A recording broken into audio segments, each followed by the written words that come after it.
Okay, everyone, welcome back to Let's Play Aviary Attorney. This time I am very confident I am not streaming. So we can go to the halls, we can go to the Louvre, we can go to the. Well, if I go to the office, can I read my book? Is that how that works? Stop messing around, Falcon. Let's help out Prince Juan already. Okay, he just says, like, stop it. Alright. Let's go. I guess we'll just start from the top. The pair arrives at the Halles market. Vendors and buskers, performers and thieves, bourgeois and peasants all bustle from place to place. Prince Swan said that he met a flower here. Signa, I think he said her name once. There's a swan with flowers over there. Do you think that's her? I think so. It's possible that she knows the murderer, or even that she is the murderer herself, so we should probably act with tact and finesse. Excuse me, mademoiselle flower lady, we would like a wine. Tact, Sparrowson, tact. We've been over this. I'm not doing lady voices. I can't do it. Oh, let me think. What could I try and do? I don't know. Good day, messieurs. Are you interested in purchasing a flower? That's my best girl voice. Get the fuck over it. I'm not good at it. Yes, I wish to purchase a rose from milady. I didn't do his voice. I can't do it. I'm afraid I'm out of those roses. I sold my last one a week ago. Perhaps you would be satisfied with a chrysanthemum instead? 'Tis a beautiful flower from a fair maiden. Please don't mind Sparrowson. He fell out of his nest as a baby and has said dumb things ever since. Hey, let me introduce myself. I'm J.J. Falcon, defense attorney. Are you Mademoiselle Signa? I think that means duck. That's right. Catherine Marie Signa. Am I saying? Yeah, at least it's Signa. I suppose you're here to ask about the royal assassination attempt? How did you know? I'm no fool, monsieur. I know that a rose I sold was used as the murder weapon. To be honest, I'm surprised it's taken so long for someone to directly question me. The Parisian police seem to have a bit of a habit of missing obvious leads. So do you mind if I ask you a couple of questions? Business is slow. Please ask away. Who bought your last rose?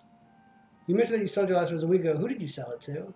The person who bought the rose. I didn't catch his name, but he was a charming red fox. Sounds like our Juan.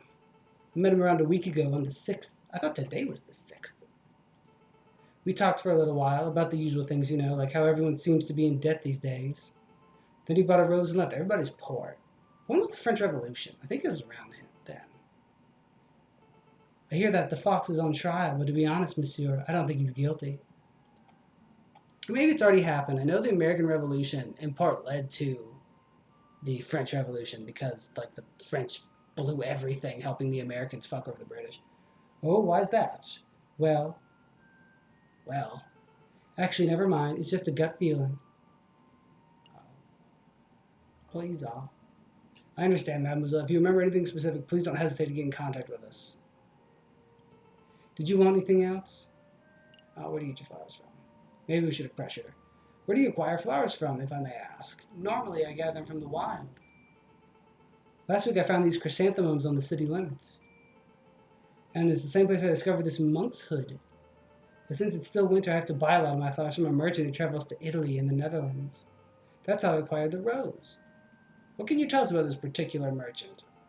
Not a lot, monsieur. He's just an old man who passes through Paris a few times a year selling his goods and wares. I see. No chance of him being a super secret assassin? No, monsieur. Did you want to ask something else? That's all. I guess I should have pressured her. That's all. Thank you for your time, mademoiselle. Hold on, monsieur. Before you leave, are you sure you don't want to buy some flowers? I'll even cut you a deal. Only 10 francs for this assortment of... Oh my god, 10 francs. For flowers? That's a little steep. Steep? Monsieur, I challenge you to find cheaper flowers in January. Alright, I'll take a bunch. I hope I still had $19. Oh my god, I have $59. Yeah, I can spend $10. Thank you very much, monsieur. Here you go. Chrysanthemum has been added to my evidence folder, as has monk's hood. I don't claim to be a flower expert or anything, but chrysanthemums and monk's hood are weird choices. I suppose it's a bit strange, isn't it? The other flower sellers stick to popular dull flowers like tulips and roses. But I like these flowers because they're rebellious. I'm sorry, the flowers are rebellious? They stuck it out and managed to bloom in the middle of January. The flowers fought nature. They overcame insurmountable odds. It's quite an amazing thing to see. I think I get it. You don't need to humor me. I'm rambling, aren't I? Not at all. This has been a pleasant discussion. Have a good day, mademoiselle. And you, messieurs. A day pass. Okay, I guess that's still gonna be a week. That'd be like the 4th. So you can go to the Louvre or the Junkyard. Let's go. I wish you told me how many days I had left. Falcons first to make their way to the Palace de Caruso, the courtyard just north of the Louvre's Garden Gallery. That's the Arc de Triomphe over there, right? I did Australian again. I swear it's smaller than how I remember it. That's the Arc de Triomphe de Carousel, you doofus. The big Arc de Triomphe is up the road. What? No way. Why are there two? Because when a man like Napoleon invades half of Europe, he gets to build as many triumphal arcs as he damn well pleases. This must be the other lawyer. We'll make him British. Although I don't think he is. Cocorico. British. Well, well, well. I never would have expected to see you here, JJ. That arrogant voice. Oh, I did good. So, good day, Severin. Let's be simple, JJ. Why don't you introduce me to your new assistant? Fine, fine. Severin, this is Sparrowson, my assistant. Sparrowson, this is Severin Cocorico, the most pompous prosecutor in Paris. Oh, are you two old school friends or something? More like arch rivals. Well, please, JJ, I think arch rivals imply some sort of competition. As I recall, we've met in court on 5 occasions, and on 5 occasions you get humiliated terribly. I'm amazed a failing bird brain like you is still able to get clients. Actually, Severin, business has never been better. I'll have you know that I'm currently being employed by the Prince of Spain, no less. The Prince of Spain, Juan Guerrero? Well, this is quite an amusing coincidence. Don't tell me.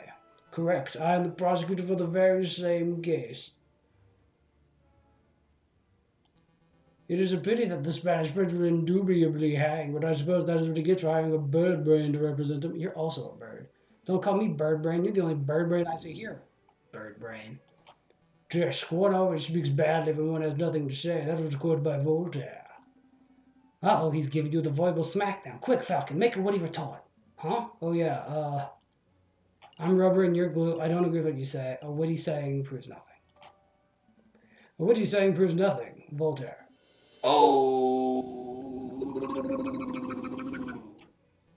Very good, JJ. Were they reposed? But enough talk. If you messieurs excuse me, I have a case to prepare for. JJ Sparrowson, I'll see you two in court. I'm going to go lay an egg. Oh, I can't stand that guy. He did seem like a bit of a cockerel. Is it true what he said? You know, they trounced you in court 5 times? I can't deny it. Severin has a reputation as a ruthlessly thorough prosecutor. Mounds of evidence, surprise witnesses. It's no wonder he always manages to one-up me. But this time will be different, right? I did right again. I hope so. I know so, for you see. I stole this annotated map of the Louvre out of Cocorico's pocket when he was busy rattling off Voltaire quotes. Sparrowson, that's pretty illegal. Pretty illegal and immoral. Stealing from another attorney? That's the sort of thing that gets lawyers disbarred on the spot. Oh, I didn't realize it was so serious. All right, I'll go give it back. I'll say he dropped it or something. Hold up. Wait. There's no need to be so hasty. Let's have a look and see what the map says. We'll just take a peek. Just moments ago, you said taking the map was illegal and immoral. Well, the act is done. It's not like peeking would make the act double illegal. Plus, the extra information would even the playing field. It would help create a balanced legal environment. That's a good thing, isn't it? When you put it like that, it would almost be illegal to not take a look. Yeah. Let's take a closer look. I see this map shows the entire Louvre area, everything from Tuileries to the Rue de Louvre, most convenient. We're currently standing here in the Palace du Carrousel. And this pinned arrow seemed to indicate the route taken by the king's entourage, which means the king first went there. Here through the Salle de Tube. And then in there in the Grand Gallery where the murder occurred. Didn't Prince Swansea spend the morning in the gardens? That's right. So that means he approached the Louvre from the west side, over there. Sounds like we have a lot of places to visit. Where should we go first?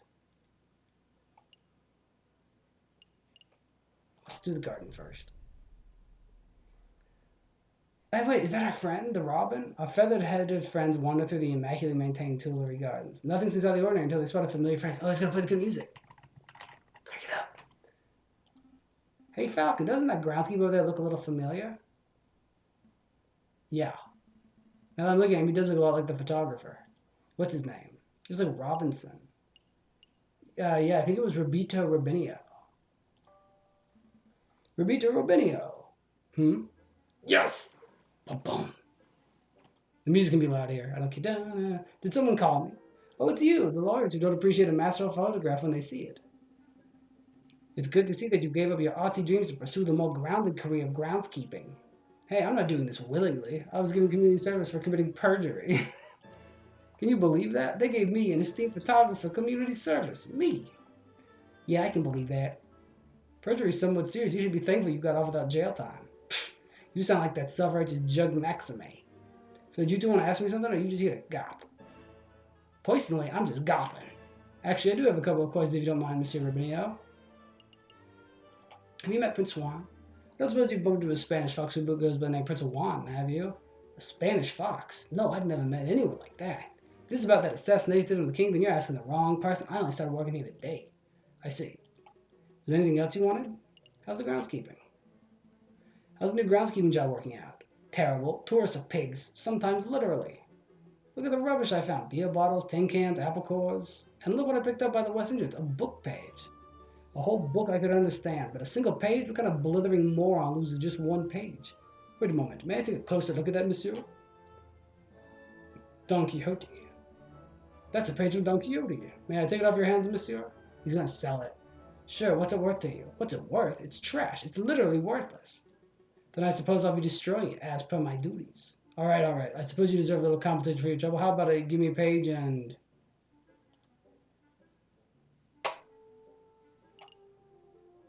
a page. I'll pay you 5 francs. Easy money, right? 10. 6. 10. 8. 10. Wow, Falcon, you suck at bartering. All right, fine. 10 it is. Take my damn money. Okay. Did you want to ask something else? That's all. I gotta be careful with my money. They're taking it all very quickly. And so that was the gardens. Let's go to the palace. There goes my favorite music. Are we all done here? No.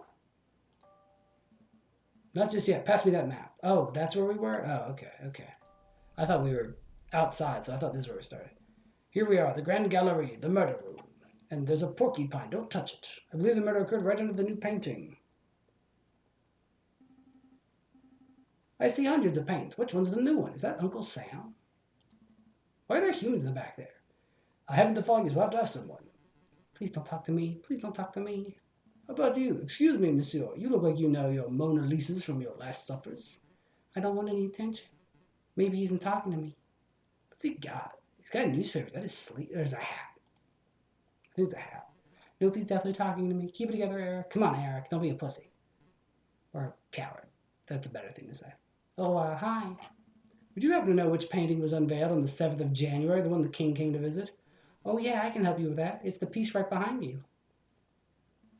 Of a penguin in a trench coat. Ah, I see. It's a painting of the king himself. That's one noble-looking penguin. What do you think of it, Falcon? What do I think? Well, I'm no art critic, but I don't care for it.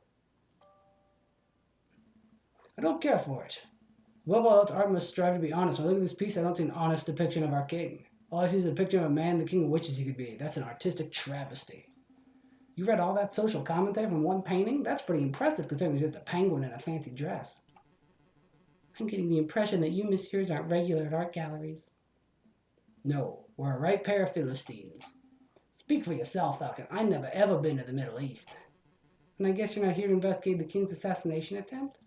That's right. We were actually hoping, maybe said we were here to do that. We were hoping you guys could give questions about what you saw. I was even in Paris when the murder took place. I didn't see anything. But, I have a friend who might be able to help you out. Fox? Oh, wolf. What's this? R&M Associates, home of Renner de Vulpes, private investigator. Thank you. I don't normally deal with these gray area of the law types. No, please, give the guy a chance. He helped me out of a bind before, and I'm sure he can do the same for you. Well, I'm not making any promises, but I'll keep a hold of the card. We appreciate the help in any case. It's no trouble. Okay, we have the R&M business card. Thank you for your time, monsieur. Is there anything else we can do here? We ideally we would turn the whole Grand Gallery upside down in our hunt for evidence. But that's not possible. So many people around. We should probably just move to another room. So that's the Grand Gallery. So now we have the Salle de Tibre. So this is the Salle du Tibre. If I understand Coricoco's notes, this is the room where the king and his entourage stopped in. So this is where he probably actually got murdered. This room doesn't have to seem very popular. I don't see anybody around to interrogate. Interview. Oh, interview. Right, interview. Well, since it's quiet, maybe we should take the opportunity to do a little snooping. What would be the point? Surely all the interesting evidence would be in the Grand Gallery where the murder took place. Think about it, Falcon. The police would have already gone over the Grand Gallery with a fine-toothed comb. But I bet that numbskull and Vector Valeri didn't even check this room for clues. There might be a murder weapon just under our beaks. Your logic seems questionable, but it couldn't hurt to have a look, I suppose. Select the area just. I'm gonna drink some water real quick. Golly, it's like reading a novel.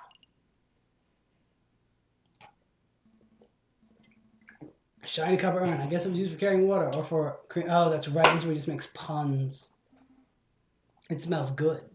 Don't sniff the exhibit, Sparrowson. No, really. This urn smells amazing. It's almost chocolatey. Oh no. It's a dog and he ate chocolate. Don't patronize me, Falcon. My nose never lies. I'm telling you, there's something in here. I can feel it. Now you're touching the exhibit? That's definitely enough. There's chocolate in there. Chocolate. Yep. Look what I found in the oin. Put that down, Sparrowson. It's someone's old rubbish. No, look. It's a chocolate wrapper. Someone fed the dog chocolate. The level of wrapper crumbling in front of the chocolate indicates this was discarded just a few days ago. Yes. I am certain this chocolate contained in this wrapper was undoubtedly consumed on the 7th of January. Mon Dieu, Sparrowson, you deduced all that from smelling the wrapper? Imagine what I could work out if I tasted it. That won't be necessary. Sparrowson, if you could apply this level of critical thinking to areas outside of food, you would be the world's greatest detective. If only all evidence were edible. So do you have any idea what shop the child was purchased from? That might help us track down the person who consumed it. No, there's no possible way we could know that. I suppose we'll just have to visit every confectioner in town and sample every bit of merchandise for comparison. What a chore. Interesting, because I can see Lander Hagelsack's Chocolate Emporium written on the wrapper. But you can't blame a boy for trying. Alright, so we have 2 more places to go. But we will check out everything. I'm not sure what it is, some sort of standard podium, maybe just a decorative piece. It's a Roman doorstop. Roman doors were enormous marble slabs, so the doorstops had to be similarly large in order to stay in place. I don't think that's right. My uncle's a Roman historian, trust me. But what am I examining there? This column has been designed to look Roman. I think the style is Ionic. It's not Ionic, Falcon. Iony is when a character says something, but the reader knows it means something completely different. That's not... Never mind.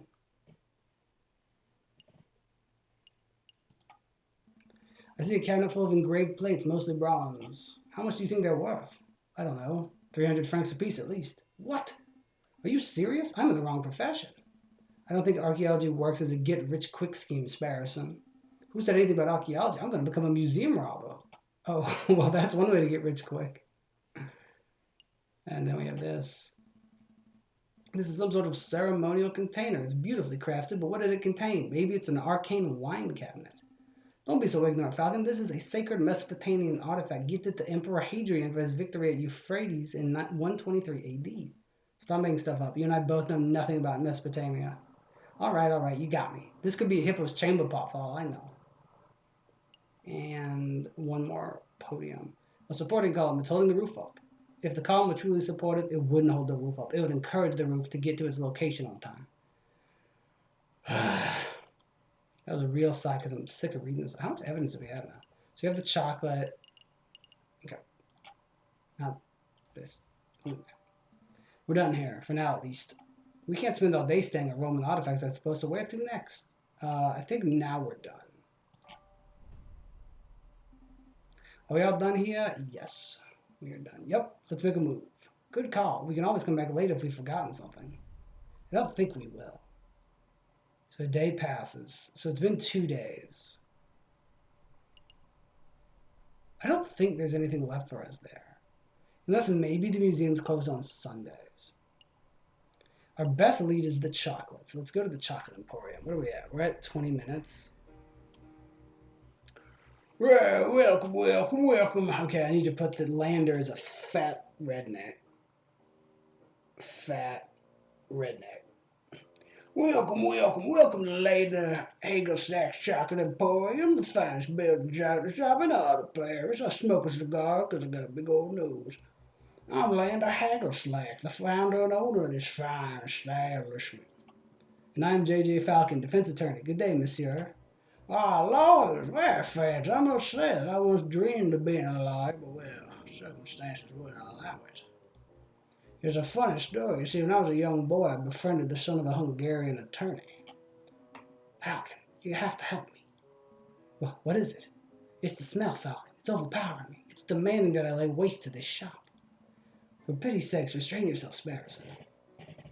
Oh, but I'm rambling on, does. Are you messieurs are not here to buy my fine, or are you here to buy my fine chocolate? Yes.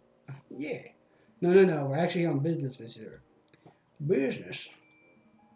First things first, we believe that this chocolate wrapper originated from your shop. Are we correct? Oh, yes. That's indeed the trademarked Hagelslack wrapper for genuine Belgian Hagelslack chocolate. This was almost certainly bought from this very establishment. Very good. With that established, there is something else we wish to ask Monsieur Hagelslack. Who bought this piece of chocolate? Can you tell us who bought the chocolate that was contained in this wrapper? I'm afraid not, messieurs. Not just because of matters of confidentiality, although that is a factor, you understand. Because I couldn't possibly know that. I thought elephants never forgot. My memory is impeccable, monsieur, but you must understand that I have dozens of customers a day. There are hundreds of people who could have potentially bought this particular item. So your memory is good, but you need further information. If we were to give you the description and name of a person, would you be able to tell us whether they purchased something from you? Oh, yes, that would probably do, monsieur. Let me think. Who to ask about? So our current suspects. Can I ask them about anyone? So people I would want to ask. Could it have killed? Have you ever served a member of the Royal Guard by the name of Major Howe? No, monsieur. Are you sure? Yes, monsieur. I have served men and soldiers about and seen a major here in recent memory. What does that mean, Falcon? Have we lost our lead? Not necessarily. It just means the major held him by the chocolate that may have killed him. There's still the possibility that someone bought the chocolate for him. That's our lead. I did once have a hiring an officer of the British Army who was on his way to Zimbabwe. No, I don't want to hear that. Let me think. Who else? I'm going to ask... No, not about him. I'm going to ask... Wait a minute. I'm missing... Because there's someone I did want to ask about. We'll ask about Juan. Have you ever served Juan Acuerdo, the Prince of Spain? Prince of Spain? No, monsieur. Well, that's good to hear. Our clue would have turned into a dead end. Okay. I did want to serve a princess from Mali. Okay, no, we don't care about that. Okay, we want to also ask about... She would have done it. Let's ask about this guy. Have you ever served a porcupine artificinaut in Eric Port? No, monsieur. Messieurs, I'm growing tired of these, and perhaps you should come back. Okay. Yeah.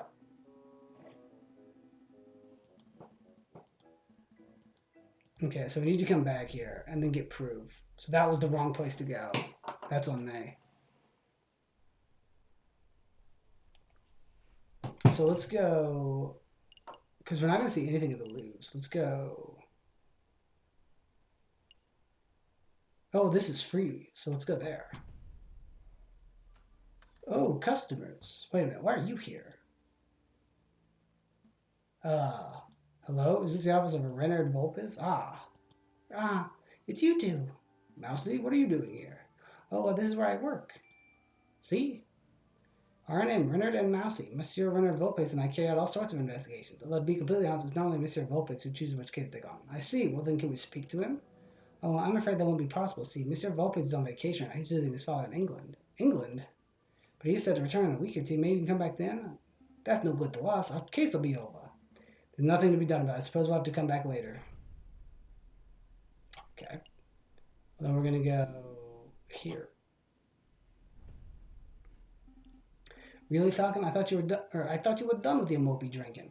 I'm not here to drink, Sparrowson, or mope for that matter. Taverns are a fantastic hub of information. If we wish to learn more about Prince Juan, then this would be the ideal place to start with questions. Oh, that's pretty good thinking. What is she? She's oh, you two are back. Are you feeling any better, Falcon? Is that what I was doing? I don't remember. Much better. Thank you for asking, Madam Quinnell. That's great to hear, huh? Will it be the usual? No. I'm back to investigative work today, so I've got to keep sharp. We want to know if you'd seen a Prince of Spain around here recently. Prince of Spain? I don't know if I know some, but this isn't exactly the classic pub in Paris. I'm lucky to serve the occasional bourgeois. Can't forget about seeing a member of royalty. That's a pity. Maybe I should ask some of your patrons. Feel free. The old regulars Rufus and Powell are playing cards in the attic. But we get all sorts of colorful characters in the drinking room. I bet if you riled enough kids, you would find someone who knows whatever it is you want. Thank you, madam. Let's see where to start. Card room. I'll talk to the big idiot. Come on, Bill. This one game of just nah. Absolutely not. My water's hurting enough as it is. Please, I'll even let you deal this time. The answer is no, Rufus. I'm skint. If you want to play cards, you'll have to ask someone else. Fine, I'll ask that big. Excuse me, monsieur. Me? Yes, you, monsieur. Would you care to play some jocks now? Absolutely. Absolutely. Deal me in, monsieur. Very well, then. Do you know how to play? Nope. Nope. I'm only familiar with Kigo and Taptarok. Oh, this is much better than silly. Let me tell you how it works. I have a deck card value between 1 and 11. I deal you one card at a time. If you get 21, okay, it's blackjack. I give you 5 francs. 5 francs? That seems a little steep. This is a man's game, monsieur. Only children game with a prejudice better sides. Higher stakes make for a more exciting game, right? I suppose so.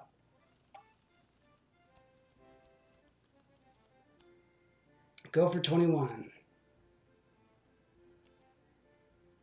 9. So I hit. There's no reason to not hit. 15. Okay, now I have to stand.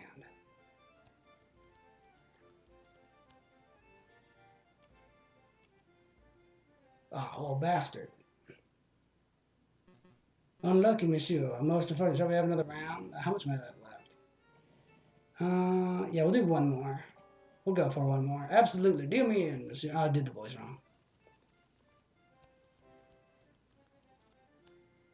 Yeah, I know. Go over 21. I know that. My turn. Okay, give me my first card. 11. I win. Made my money back.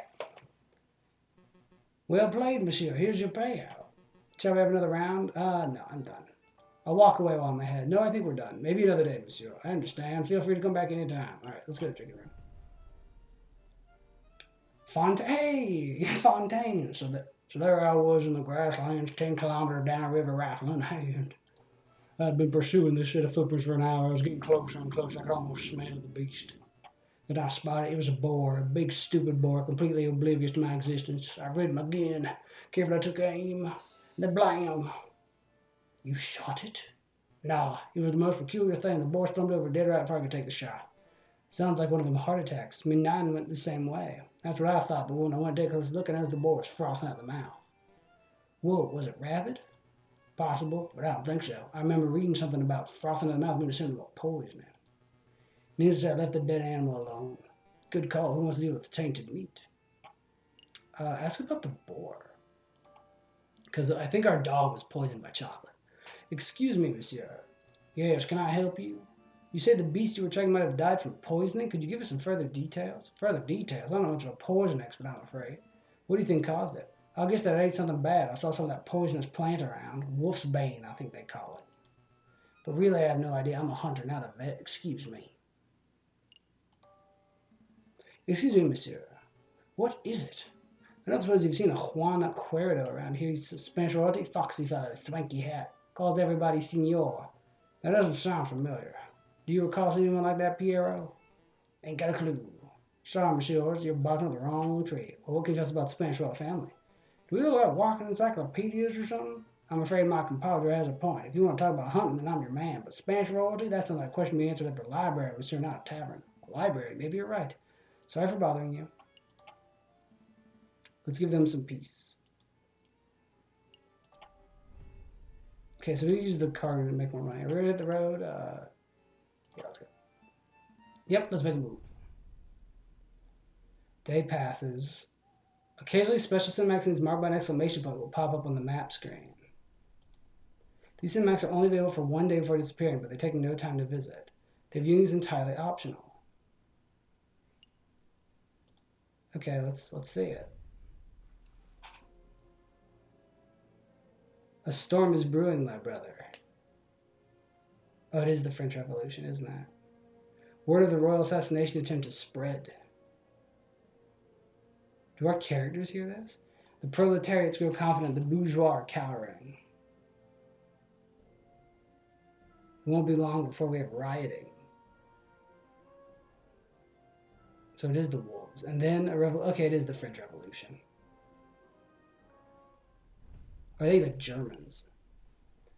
So let's go to the, I guess, the library. We have nothing new to take to the Chocolate Emporium. So let's just go, yeah, let's go to the library. That's all we can really do. Here for a little light reading, are we? Not quite, Sparrowson. I'm following the hunting beagle's advice. Don't eat poisoned pork? The other piece of advice, that if we learn about a member of the royalty, we should hit the library. Well, that makes sense. Say, Falcon, I've been being asked, since we're in a library and all, are you a classic literature fan or do you prefer more modern works? Reading is for squares. We already said it. Reading is so blasé. Give me a good modern opera any day. Good call. Nothing beats a well-made show. Speaking of which, I hear they're performing La Damnation de Faust at the Opera Comique. I would sell my soul, because it's Faust. Would you, messieurs, mind lowering your voices? I can hear your squawking from the other side of the building. Oh, my apologies, monsieur. We'll keep it down. What are we at? Oh, we're at 30 minutes. I'm going to end the episode right here, so thank you for watching, and I'll see you in the next episode of Let's Play Aviary Attorney, where hopefully we'll wrap this case up and go to court and do all that stuff. So thanks again for watching, and I'll see you next time. Goodbye.